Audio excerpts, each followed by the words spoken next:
네, 안녕하세요. 할 일 없는 청춘들의 지역걱정 방송, 귤 까는 방송입니다. 안녕하세요. 맨발입니다. 빼빠입니다. 예, 이코입니다. 광주바닥의 MC입니다. 저희가 이번 이제 두 번째 모여서 녹음하는 건데요. 지난번에 모여가지고 1, 2회차 녹음했고, 이번에도 이제 두 번 녹음하는 건데, 이번 두 번째 녹음할 때 보니까 빼빠님 빼놓고 다 머리 스타일이 조금씩 바뀐 것 같아요. 머리하고 오셨어요? 맨발님이 제일 귀여워. 저 미용실 바꿨어요. 아, 그래서 그렇구나. 저도 최근에 미용실 바꿨어요. 네. 이코님은 변화가 있어요? 없어요? 예, 이발했어요. 이발을 했는데, 저는 계속 가던 데만. 제가 그 소비 행위는 굉장히 보수적입니다. 예. 아니, 저 바꿨는데, 다시 예전에 다니던 데 다녀야 될 것 같아요. 왜요? 제가 지금 이사한 동네의 바로 옆에 있는 미용실을 계속 중학교 때부터 다녔거든요. 근데 이번에 바꿨더니 너무 힘들어. 멀어서? 아니, 자꾸 물어봐. 어떻게 해줄까요? 아. 안 물어봐 주는 데가 너무 편한 것 같아. 결국 그러면 이번 그 시민들의 정치적 표심도 원래 찍던 대로 찍을 거야? 아니, 뭐 그런 생각이 있는 거죠. 자꾸 물어보는 건 너무 힘들지 않아요? 왜냐면 그럼 새로 간 미용실이 국민의당인가요? 새로. 아니, 그러니까 나는 갑자기 이 말을 들으니까 갑자기 몸에 딱 소름이 돋는 게 사람들이 익숙한 거에 대한 편안함이 있잖아요. 아니, 근데 제가 물론 이것도 정치 문제와 관련되어 있지만 제가 관심 없는 영역이야. 이게 정치에 다들 미친 사람들 아니야? 미안합니다. 아니, 제가 머리 스타일에 관심이 없기 때문에 물어보는 게 귀찮은 거야. 어떻게 잘라드릴까요? 예. 관심이 있으면 내 취향이 딱 있으니까. 그러니까 이번에 시민들 입장에서도 뭔가 약간 정치에 대한 변화를 주면 주변 사람들이나 뭐 언론이나 왜 이렇게 표심이 바뀌었는데 질문하는 게 귀찮을 수 있잖아. 귀찮을 수 있죠. 그러니까 원래대로 찍으려나? 근데 원래대로라고 하는 게 좀 파괴된 것 같지 않아요? 이번 국면에서. 원래대로라고 하면 새누리당, 그 전에 한나라당 있고, 그렇죠. 여기 민주당 이름 계속 바뀌었지만은 민주당이 있고, 그 다음에 나머지 진보정당이 있었던 구도였는데, 지금 원래대로라고 하는, 원래 내가 다니던 집이 이 분점을 냈어. 혹은 흩어졌어. 원장하고 부원장하고 따로따로 갔어. 원조집이 나눠진 거지. 나눠졌지. 근데 여기서 어디로 가야 될지, 그러니까 사실은 굉장히 어려운 상황을 맞이한 걸 수도 있다. 정치 소비자들 입장에서는 굉장히 원래 가던 집이 어딘지 모르겠다. 근데 이제 호남 입장에서 보면은 이런 거예요. 그러니까는 민주당이라고 하는 미용실이 있고, 그래가지고 이제 사장 둘이 싸워가지고 분점을 냈어요. 국민의당 미용실로 분점을 내가지고, 그래 그럼 새로운 데 가봐야지. 딱 갔는데 종업원이 같아. 종업원이 같은 거야. 저쪽에서 은퇴할 뻔한 사람들이 이리 왔어. 이리 왔어. 너무 황당한 거지, 그러니까. 이 사람들 미친 사람들 같아. 근데 어쨌든 이번이 야권의 분열이라고 볼 수도 있는 것 같고, 그러니까 어쨌든 야당도 당이 많고 여당 쪽도 당이 많아요. 야권 분열, 여권 분열 둘 다 했죠. 지금. 네, 그렇죠. 네. 그리고 호남은 이제 당이 이제 두 개로 지금 나눠져 있는 상황은 굉장히 새로운 상황이죠. 굉장히 새로운 상황. 예, 예전에 이제 광주는 정통적으로 이 민주당이 독점하고 있던 지역이었는데, 그거에 대한 대체 정당으로 혹은 아니면 대항하는 정치 세력으로 이제 진보 정당이 지지율이 높았었던 때가 있었어요. 네. 새누리당은 안 되는 거니까. 그렇죠. 네, 그랬었는데 어찌됐든 지금 상황은 적어도 30% 이상의 지지율을 받는 굉장히 큰 경쟁하는 두 정당이 지금 있는 상황이거든요. 그러니까 그 구도를 지난번 총선에서 만들어줬고, 광주 사람들이 몰표로 만들어줬죠. 몰표로 만들어줬고, 총선이 몰표라고까지는, 그러니까 당선된 사람들은 의석수는 몰표라고. 의석수는 이제 그렇게 만들어줬고, 뭐 그 정도까지는 아니죠. 처음 맞이하는 대선인 거죠. 그렇기 때문에 그런 지점이 좀 굉장히 저는 흥미로워요. 그러니까 지난번에 제가 방송 도중에 몰표가 있을 것 같냐 없을 것 같냐 그 질문을 했던 것도 사실은 이제 호남이 처음으로 이 두 경쟁하는 이 정당을 선택하는 상황에 그 상황은 이제 호남 사람들이 만든 거죠. 특히 광주 사람들이 이제 만든 건데, 그것은 이제 어떻게 이제 갈 것이냐 이후에 이렇게 정치적으로 좀 변화한 환경에 대한 이야기를 좀 해봐도 좋을 것 같아요. 임씨가 마이크 잡으면 우리 방송이 어떻게 갈지가 내가 걱정이 많아. 갈피를 잡을 수가 없어. 그러면 일단 저희가 지금 꼭 데이터로만 알 수 있는 건 아니지만 데이터를 한번 볼까요? 저희 광주 지역 여론 지형도는 지금 안철수하고 문재인하고 어떻게 되어가고 있는지. 지금 제가 오늘 오기 전에 여기 확인해 봤는데요. 광주 쪽 언론사들 몇 군데가 모여가지고. 언론사요? 맞다. 나 지금 유식한 척 해야 돼요. 언론사들이 이제 여론조사를 한 것 같아요. 그 결과를 보니까 일단 좀 편차가 있긴 하지만 문재인 후보는 앞서고 있고, 네. 48%도 있고 56, 7%도 있고. 50% 넘어가고. 예. 그렇게 되어 있고 안철수 후보는 이제 좀 거기서 계속 지금 하향세 국면인 것 정체 국면인 것 같아요. 그런 거 이상 차이 나는가요? 네, 10% 이상 차이 나는 부분들도 있고, 네. 그런 조사도 있고. 예. 그러고 제가 좀 이번 여론조사에서 흥미롭게 봤던 거는 적극적인 투표자들, 적극적인 지지자들이 투표를 얼마나 할 것이냐라고 이제 묻는 질문에 오히려 이 문재인 안철수 후보의 지지자들은 무조건 투표를 한다. 그렇겠지. 예. 70%가 넘는 사람들이 그런 이야기를 했었고, 20대들은 좀 지금 약간 관망세인 것 같아요. 세대별로 보면. 예. 네. 오히려 20대의 70% 넘는 사람들이 좀 더 지켜보겠다라는 태도를 취하고 있는 것 같고, 재밌는 건 유승민하고 심상정 후보 지지자들이 50%가 안 되는 사람들이에요. 무슨 말이냐면 50% 그 지지자들의 50%가 안 되는 사람들이 적극적으로 투표하겠다라고 이야기를 하고 있고, 50%가 넘는 사람들은 지지는 하지만 뭔 50%가 넘는 사람? 그러니까 지지하는 사람들. 그러니까 예를 들어 심상정이나 유승민 후보를 지지하는 적극적인 지지자인데, 예. 적극적으로 투표를 할 것이냐, 그 사람들이 할 것이냐를 물어봤을 때 50%가 안 된다라는 거죠. 적극적으로 투표를 하겠다는. 유승민하고 심상정에게 투표하고 싶은 사람들이 강하게 동기부여가 안 그렇죠. 되어 있다. 예. 그렇죠. 예, 이것도 제가 보기엔 사실은 기다리고 있는 것 같아요. 관망세다. 약간 문재인 후보와 안철수 후보가 경합을 하게 되는 상황이라면 제가 보기엔 문재인 후보 쪽으로 가거나 안철수 후보 쪽으로 가는 표들일 것 같아요. 근데 새로운 일들이 좀 일어나고 있긴 한 것 같아요. 제 주변에서 물어보니까 진보정당, 그것도 극소수 정당 지지자인데 나 이번에 유승민한테 투표할지 모르겠다. 진짜? 네. 나 차라리 그러고 싶다. 안철수도 싫고 문재인도 싫고 심상정도 싫다. 뭐 이런 얘기까지 들리는 걸 보면 이게 뭐 유의미한 판도의 영향은 아니지만 향후로 보면 이건 대단히 흥미로운 일이다. 그러네요. 이런 생각이 들거든요. 사실 그러네. 지난번 저희 방송 때 호남 무당론 그때 얘기 좀 했잖아요. 이번에는 압도적으로 누군가 가져가진 않을 것 같다. 그렇죠. 절반. 근데 지금 여론조사 보면은 5대 3대 나머지 20을 그다음에 유승민, 심상정, 홍준표가 갈라먹는 구도가 광주 지역에서 일어날 것 같은데, 요 판도가 이 대선 끝나고 정치 지형에 어떻게 영향을 미칠지 그 이야기를 조금 해봤으면 좋겠어요. 왜냐하면 정치 지금 현재 대선만 얘기를 하면 누가 될 거냐 안 될 거냐 요렇게 조금 이야기가 한정적이 되니까, 요렇게 호남 민심이 갈라져 있는 틈바구니가 앞으로 정치에 어떤 영향을 미칠 것이냐, 그런 얘기 좀 했으면 좋겠어요. 제가 조금 보면은 이코입니다. 목소리가 비슷해서 이코니 그거 알아요? 이코입니다. 어쩌을까요? 죄송합니다. 둘이 친한 사람이 둘이.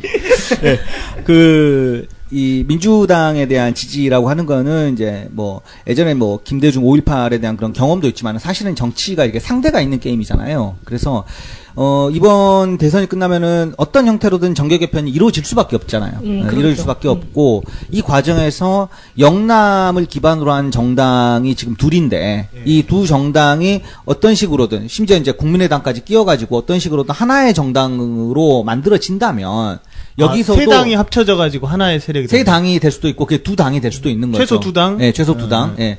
두 개, 세 개 당이 이렇게 하나의 정당으로서 영남 기반의 정당으로 이렇게 확고부동하게 만들어지게 된다면은 거기에 대한 반작용으로 다시 예전에 민주당을 지지했던 것처럼 다시 양당제로 간다. 다시 양당제로 갈 그런 가능성이 크죠. 어떻게 보세요, 빼빠님?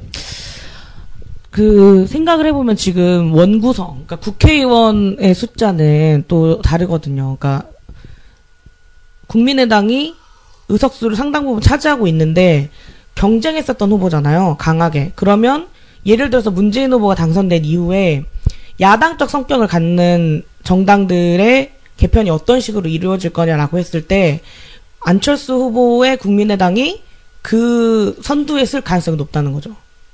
그러죠. 예, 그럴 수밖에 없는 게, 어찌됐든 문재인 안철수 후보의 경합 모습이기 때문에 경합이기 때문에 설령 안철수 후보가 지더라도 문재인이라는 정치인의 대항마로서의 지위는 계속 가져갈 것 같아요.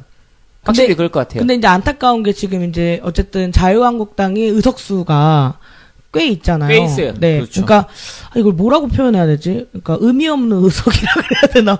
아니 그렇진 않죠. 저기가 있으니까 이번에 보궐선거잖아요. 그리고 보궐선거 이겼잖아요. 의미 없다고 보기에는 지금 지표들이 너무 그런 거 근데 아니에요? 이거를 저는 이제 그렇게 봐야 된다고 생각해요. 뭔 수첩을 꺼냈어? 나 옆에 박근혜 온 줄 알았어. 깜짝이야. 진짜. 뭘 적어갖고 왔어? 막 수첩으로 막. 아니 말해봐요. 최순실이 누구야? 대신 읽어줘. 두 가지로 저는 보고 있는데요. 왜 떴떠네. 적어갖고 온게 따라. 하나는 이제 대선 이후에 개헌 국면. 네. 개헌 국면을 두고 정계 개편이 이루어질 수 있다라는 생각을 가지고 있고. 그거 다 아는 내용이잖아요. 이거 어떤 정계 개편? 그러니까 개편이 이루어질 수도 있다. 이 가능성은 숫자 버리고 말하세요. 원고보지 말고 말하세요. 그거 하나 있고 또 이제 1년 후에 지방선거가 있어요. 다 아는 사실이잖아요. 예, 알겠습니다. 그거 적어갖고 왔어? 그거 2개 적어온 거예요? 이게 개헌 국면에 대해서는 전국 정치의 판도가 이제 바뀌는 것이 저의 관심이라면, 지방선거의 경우는 이번에 대선에서 안철수 후보든 문재인 후보든 어떻게 지지율을 받았느냐, 요것이 다음 1년 후의 지방선거에 연속적으로 영향을 미치거든요. 그렇죠. 이 지점에서 저는 사실 몰표로 가느냐 마느냐가 좀 중요한 지점이라고 저는 생각을 해요. 그 지점을 좀 저는 유심히 좀 보고 있어요. 아니 그래서 좀 더 구체적으로 얘기해 줘. 나 뭔 말인지 하나도 이해 못했어. 나만 그래? 아니 원론적으로 나도 기계적으로 끄떡끄떡 영향 관계 아래 있겠다 이렇게 말할 수 있지만 나 박근혜 정부 치하에 장관 된 게 나도 모르게 고개 끄떡끄떡했어. 와 전략적 모호성 아니에요 이런 거? 정계 개편은 확실히 일어난다라는 게 이제 저의 생각이고. 아니 어떻게 일어나냐고. 아니 이제 가능성. 나도 하나 진짜 예언 하나 할까? 대통령은 무조건 당선된다. 소름 돋네. 하나만 한 얘기. 이번 대통령은 탄핵돼야 안 돼요. 그런 얘기를 해야지. 이번 대통령은 쭉 갑니다. 쭉 가요. 네. 이제 우리가 그 가능성의 높낮이를 떠나서 경우의 수를 몇 가지를 상정해 보는 게 좋을 것 같아요. 그래서 뭐 일단은 문재인 씨가 대통령이 되는 가능성이 제일 높으니까 그거를 이제 가정하고 전제하고 얘기를 하자면, 그러면 이제 국민의당이 안철수 의원을 이렇게 내세우면서 그대로 짱짱하게 버티고 있을 것이냐. 그렇지 않은 경우도 있잖아요. 근데 이제 민주당이 이제 의원을 빼간다거나 이렇게 하면서 내부에서부터 이제 와해. 될 수 있는 가능성이 있고, 아니면은 안철수가 지지율이 만만치 않게 받아가지고 차기 어떤 그 차차기 대통령 후보로서 좀 이렇게 보수 쪽에서 내세울 만한 사람이 된다라고 하면 국민의당하고 바른정당하고 같이 할 수 있는 최소한 합당까지는 아니더라도 이렇게 어떤 중요한 정책 과정이나 의회에서 이제 전술을 쓸 때 하나의 연대체로서 있을 가능성도 있죠. 그래서 크게 두 가지 경우가 있는 거죠. 국민의 정당이 와해되느냐, 아니면 국민의 정당과 바른정당이 같이 보조를 맞추면서 한동안 갈 것이냐. 여기서 중요한 것은 안철수의 지지율이다. 국민의 정당하고 그 바른정당의 보조를 맞춘다면 그게 굉장히 재밌는 사태가 나겠네요. 왜냐하면 국민의당은 지역 기반은 지금 호남이고 전국구 의원들이 지금 비례대표 의원들이 있어가지고 사실은 여기가 분열할 가능성이 있는 거잖아요. 그리고 바른정당은 그렇죠. 지금 비례대표로 뽑힌 사람이 하나도 없는 거죠. 하나도 없으니까 여기 비례대표로 남아있는 국민의당 사람들하고 바른정당, 그러니까 대구 경북 포함해가지고 그쪽에서 그 둘이가 결합하면 우리 정치사에서는 굉장히 흥미로운 정당이 탄생하는 것일 수는 있겠네요. 어떤 형태로 보면은 전국 정당이 나오는 거죠. 그렇죠. 어떤 형태로? 그러니까 저는 오히려 지금 이제 안철수, 문재인 후보의 격차가 예를 들면은 뭐 홍준표, 유승민, 안철수의 선거 단일화의 여지를 계속 주고 있는 격차여서 오히려 약간 마음이 단일화 가능성이 있다. 네, 그러니까 이게 왜냐면은 이게 사실 대통령이라고 하는 어마어마한 권력을 다루는 일이잖아요. 그렇다면 우리 같은 사람들은 안 해봐서 모르는 거지만 그 사람들 입장에서는 이거는 포기할 수 없는 문제인 거고, 그렇죠. 우리나라처럼 이렇게 선거 판도가 요동치는 한국에서는 얼마든지 지금 여지가 남아 있는 거예요. 일정도 그렇고 내용도 그렇고.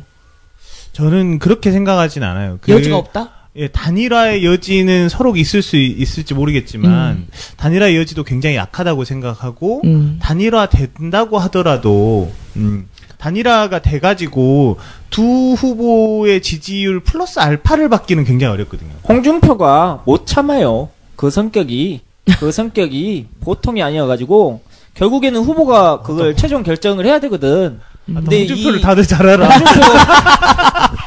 홍준표한테 내가 왜 이렇게 하지?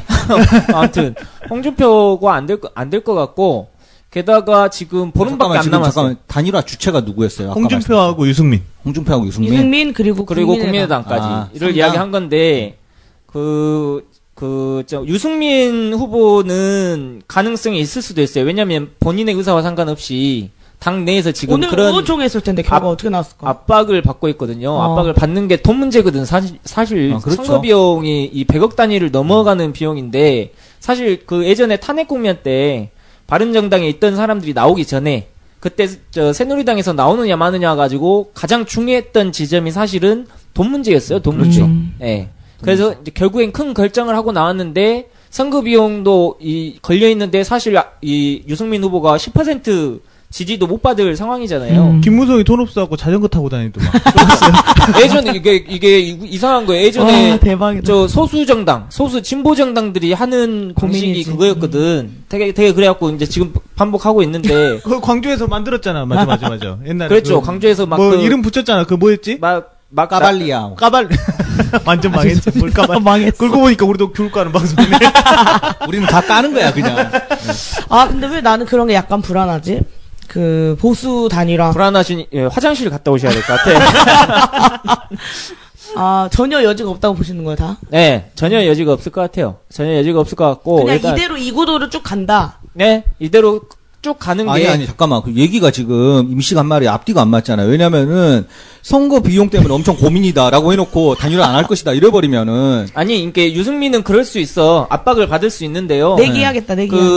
보면 이게 제가 설명을 잘 못해서 막 그러긴 한데, 생각이 없는 건 아니야. 설명을 못해.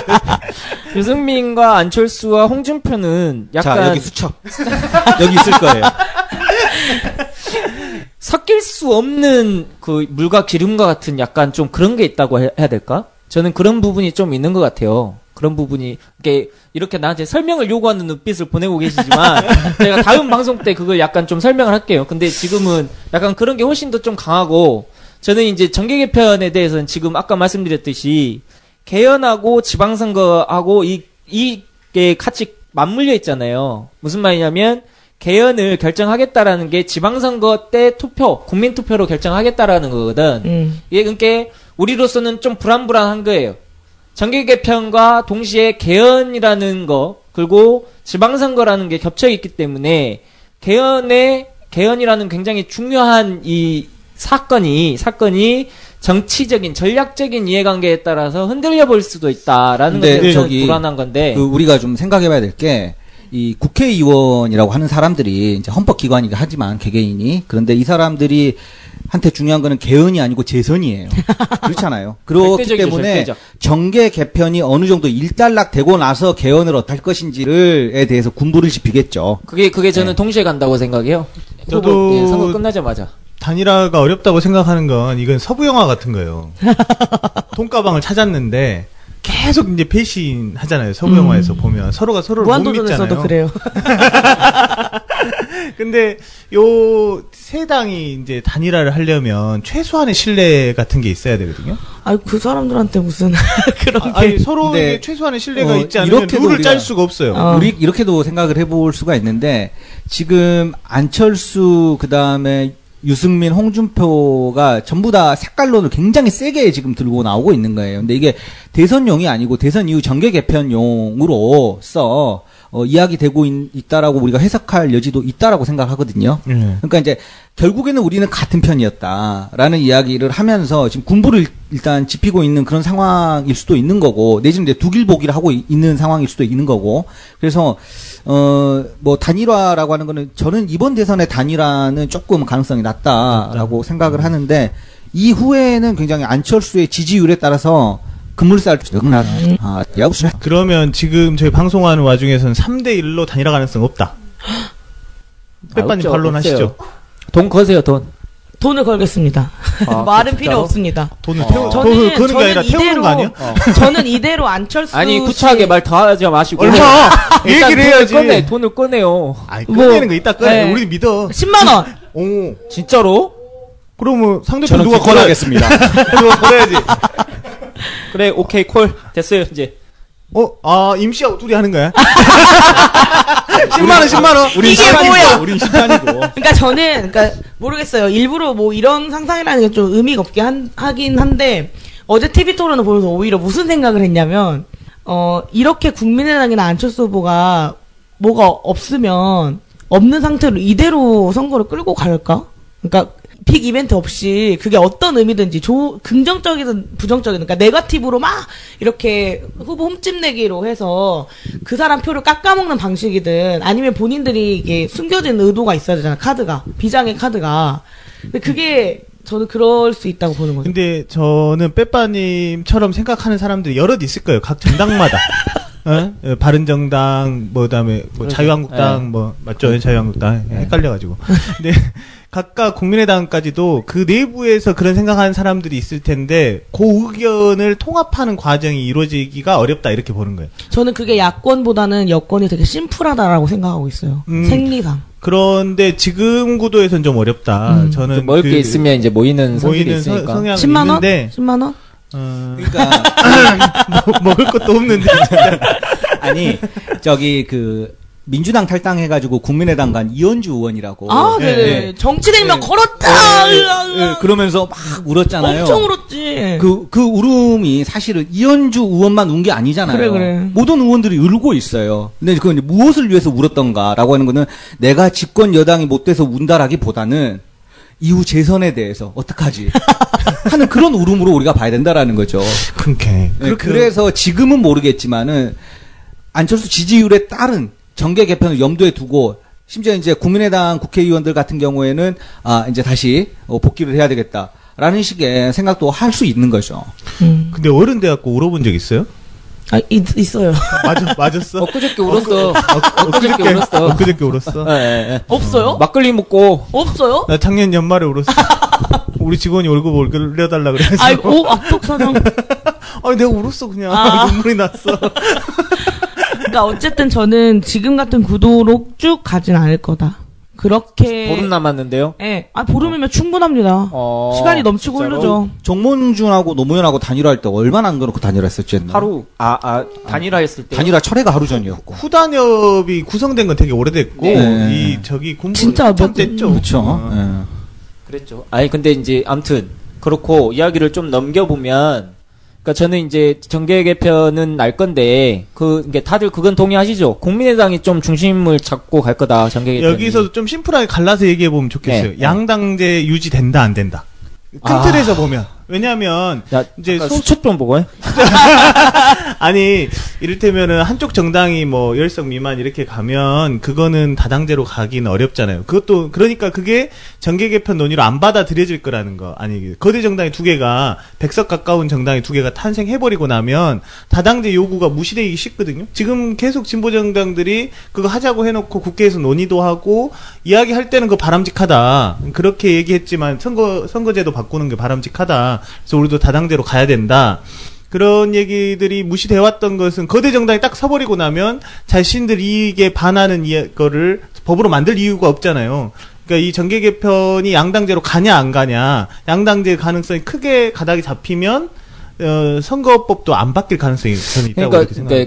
그게 정계 개편이 이제 그렇게 강하게 양당 구도로 가게 되면 그럴 가능성이 있는 것 같아요. 근데 이제 어떻게 보면 양당 구도로 간다라는 것은 선거법하고 긴밀하게 연결이 돼 있고, 선거법과 관련해서는 어제 문재인 후보가 이야기를 했어요. 심상정 후보가 강하게 물어봐서. 그러니까 지방선거 때 개헌을 먼저 하고, 그 다음에 선거법 개정은 개헌을 선거법 바탕으로. 개정 김대중 때부터 얘기를 했는데. 그랬죠.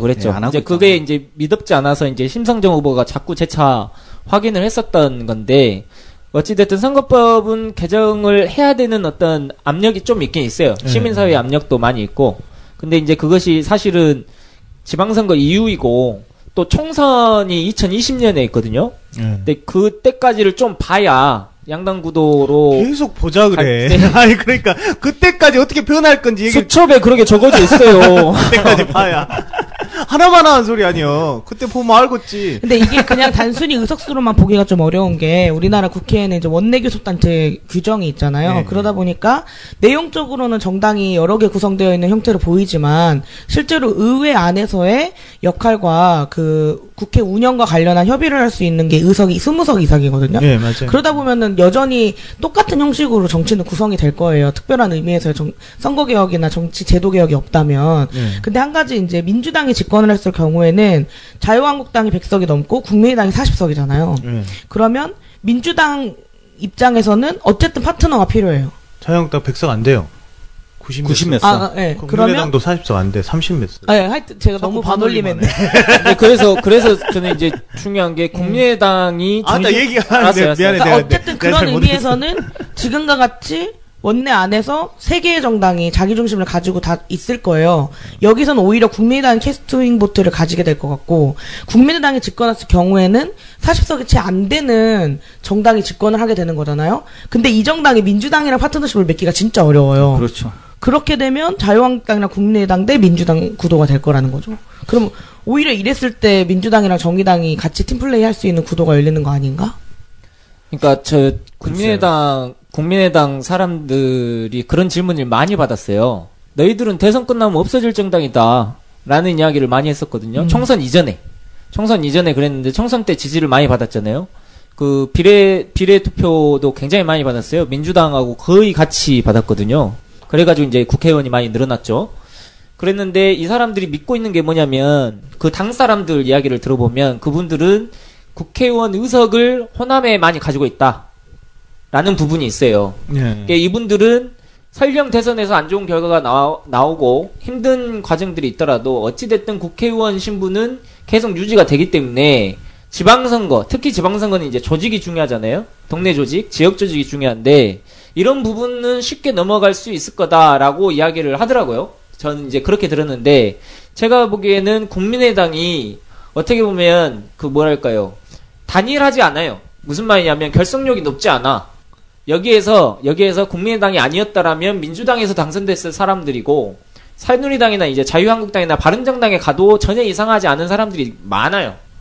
그런 이제 결속력이 약한 부분들 때문에 국민의당이 대선 이후에 어떻게 패배한다면 전제가 국민의당이 패배한다면 어떻게 이걸 다시 결속력 있게 만들 것이냐 그 리더십에 안철수가 있느냐 없느냐 라는 것도 배고파진 게 계속 듣고 있네. 여기서 저는 좀 더 이렇게 이야기들이 심플하게 좀 예측하고 전망하고 이렇게 해봤으면 좋겠어요. 네, 그러니까 이렇게 하시기 그러니까는 양당 체제로 갈 거냐? 아니면은 다당제. 빼빠님의 이야기는 다당제로 갈 가능성이 높다. 그래서 연정할 것이다. 이런 주장이신 것 같고 이제 이코님.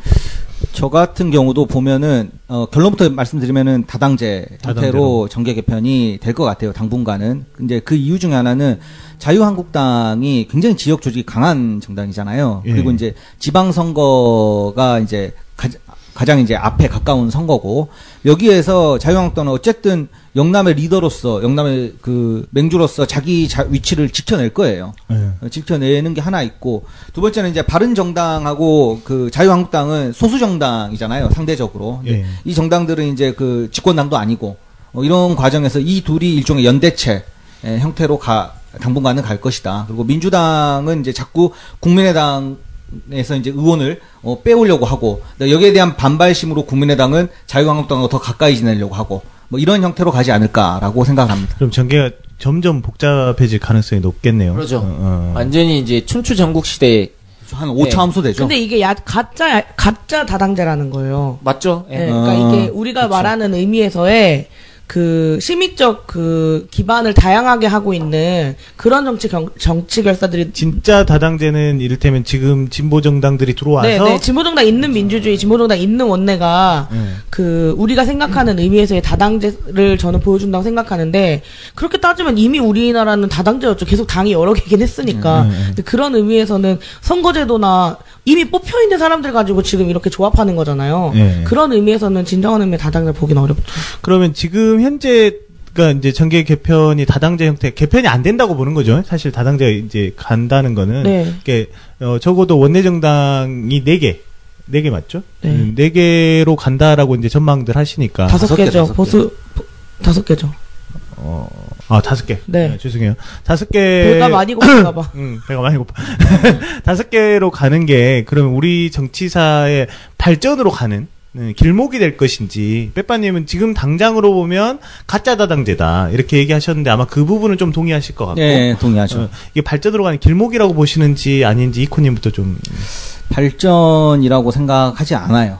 네, 이제 그러니까 우리가 역사적으로 보면 이렇게 촛불 집회로 이렇게 확 올라와가지고 어떤 개혁의 기운이 확 몰아쳤는데 그거를 사실은 현실 정치에서 이렇게 다 잡아놔버렸거든요. 그걸 후퇴시켜버리고 자기들끼리 그 안에서 이제 그 차창 속에 태풍으로 만들어가지고 이제 자기들 어떤 이익을 챙기려고 하는. 그러니까 가장 중요한 것은 당은 여러 개 있지만 그 당을 구성하고 있는 개개인들이 전부 다 정치 자영업자가 거의 다예요. 정치 자영업자? 네, 정치 자영업자들이기 때문에 이 사람들은 어쨌든 자기 이익을 위해서 움직이는 사람들이고, 이제까지 정치했던 방식에 의해서 정치를 할 거예요. 그러면서 계속 우리한테 가상의 대립, 가상의 투쟁을 계속 만들어내겠죠. 그리고 많은 사람들이 거기에, 몰입하게 될 수밖에 없다. 그래서 조금 비관적으로 보고 있습니다.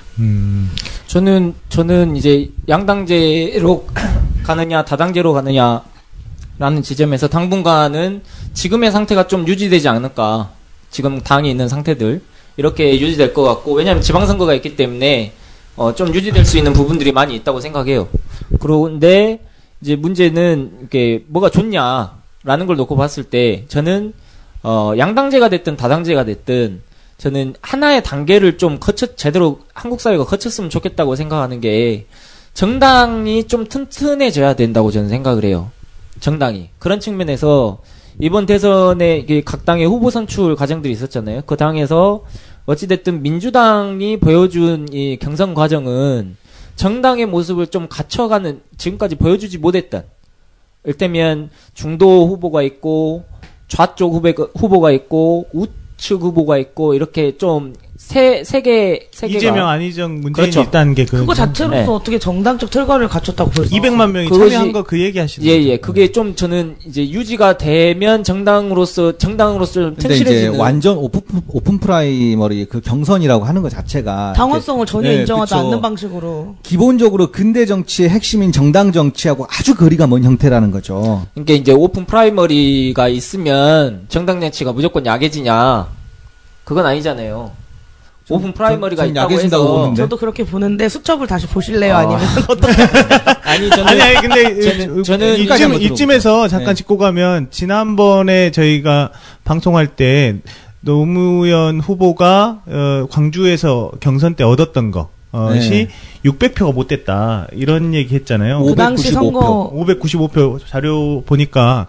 근데 지금 민주당 당원이 이번에 들어와 있는 것은 한 26만 명 되지 않아요? 전체가? 네, 그리고 실제 선거인단으로 보면, 호남권으로 하면은 전체가 이제 득표한 걸로 보면 14만 정도? 득표한 걸로 나오죠. 그거는 이제 다 열어서 한 거고, 진성당원들도 숫자가 어쨌든 늘어났다라는 게 임시가 하고 싶은 얘기였던 것 같긴 한데요. 진성당원이라기보다는 당내에 스펙트럼이 좀 다양해야 되는데, 그런 스펙트럼을 이번에 갖췄다.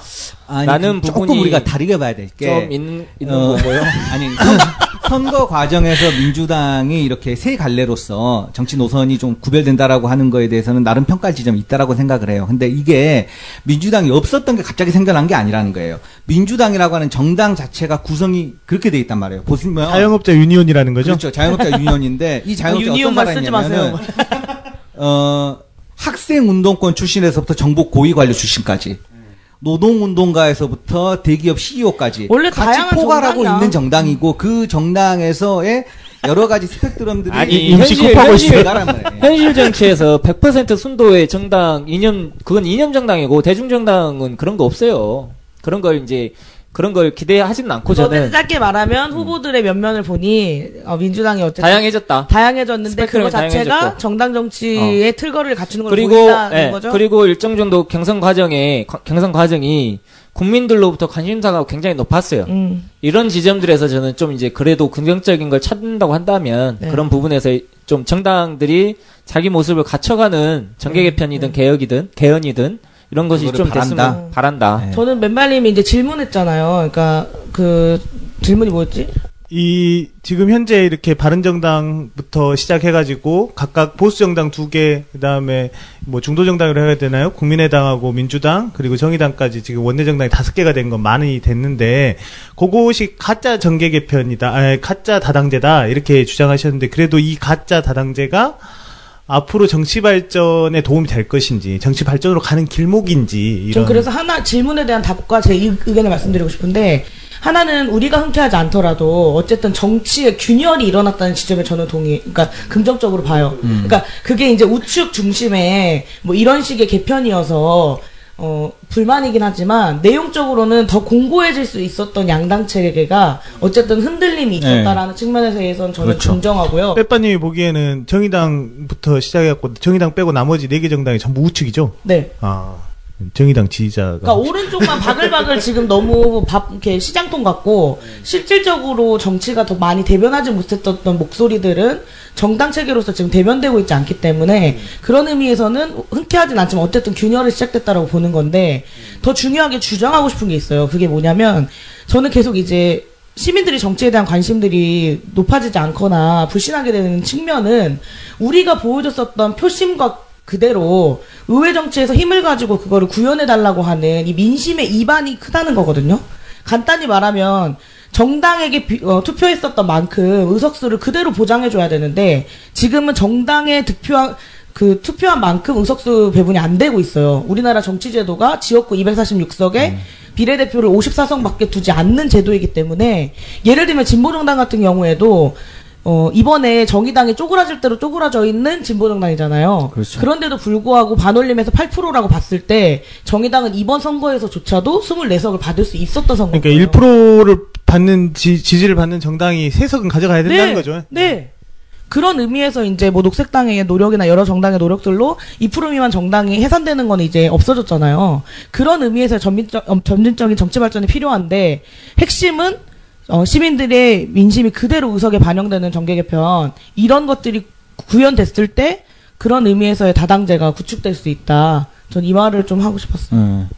그게 참 그러니까 저는 이제 그걸 바라는데 이제 그것이 어떻게 보면 한국 정치가 탄생한 이후로 한 번도 이제 그런 젊은 사람들 모여갖고 완전 정치 꼰대들이야. 알겠습니다. 아니 근데 선거가 가까우면 가까워질수록 제도 개편은 진짜 어려워요. 지방선거가 예비후보 등록이 올해 12월부터예요. 그렇죠.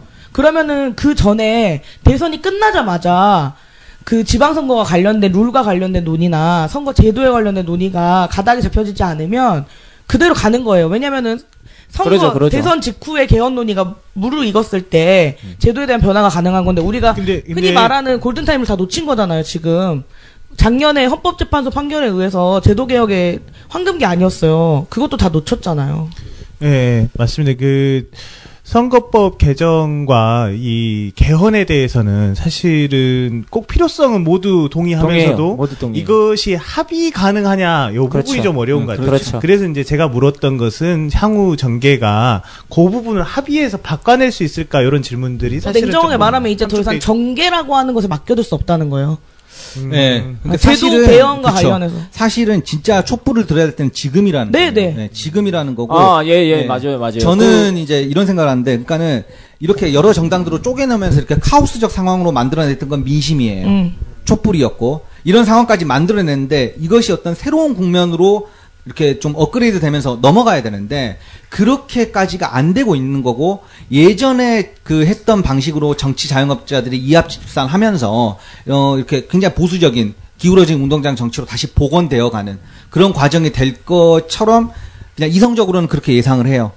물론 이제 감성적으로는 네. 정서적으로는 더 나은 형태로 돼야 된다고 믿고 멘트는 있지만 정말 좋은 것 같아요. 네. 이제야말로 사실 진짜 촛불을 들어야 될 때다. 네, 그렇죠. 라는 말은 정말 맞는 말인 것 같고 고맙습니다.